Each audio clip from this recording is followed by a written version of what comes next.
Bike DIY repaint naman tayo mga samurayan gamit ang ating samurai paint at ito ang dating itsura ng bike. Samurai paint.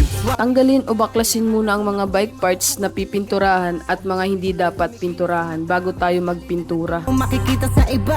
Samurai paint, paint, paint. PR500 paint remover. Dahil metal ang pipinturahan at para mabilis ang pagtanggal ng pintura, gagamit tayo ng paint remover. I-shake muna ito ng 2 minutes bago gamitin para hindi ito bumaras sa tube at ganito lang din ang pagbukas ng lata. Spray natin ito ng layer by layer at dapat hindi mahangin sa lugar para hindi ito pumunta sa ating balat. Hintayin lang muna umalsa lahat ng pintura bago ito kuskusin para mabilis na lang ang pagbaklas sa dating pintura. Gumamit tayo ng putty knife o pwede rin ito sa water pressure sa pagtanggal ng pintura. Uy, quality talaga. Huwag ka na tumingin. Pagkatapos ay lihain natin ito gamit ang 400 grit ng may tubig at may sabon para kuminis at mawala rin ang dulas ng paint remover. Merong kalidad na di mo makikita sa iba. Tatakpan muna natin ang hindi pwede pinturahan sa mga bike parts para hindi ito maisama mamaya. Samurai paint, paint, paint. 2KO for Surfacer Gray para sa primer at mas kumapit ang pintura. 4 hours lang pwede gamitin kapag ito ay na-activate na. Drying time naman ay 2 hours bago lihain ulit para mawala ang gaspang o mas kuminis ang pintura dahil may masilya itong kasama. Lupit tapos madali pa to na gamitin sa kotse o sa motor. Sok na sok talaga tol. Kayang kaya. At ito na nga, pagkatapos ng 2 oras ay nilihan na natin ito ulit gamit ang tubig pa rin para mas kuminis ang ating primer. Hanap mo ay quality talaga. 3109 black base color na gagamitin para sa ating HG77 hologram para ma-achieve natin ito. At layer by layer pa rin ang pag-apply para pumantay ang kulay ng base color. Samurai paint,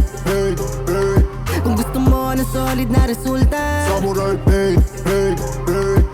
Pagkatapos matuyo ng 1 oras ang ating 3109 black, ay tatakpan natin ito para hindi ito mapinturahan mamaya. Buga, hinahanap mo na kulay makukuha. 2102 white naman ang ating gagamitin na base color para sa ating 36108 chrome yellow para ma-achieve natin ito. At ganun pa rin ang ating pag-spray sa nauna nating ginawa kanina. Paint, paint, paint.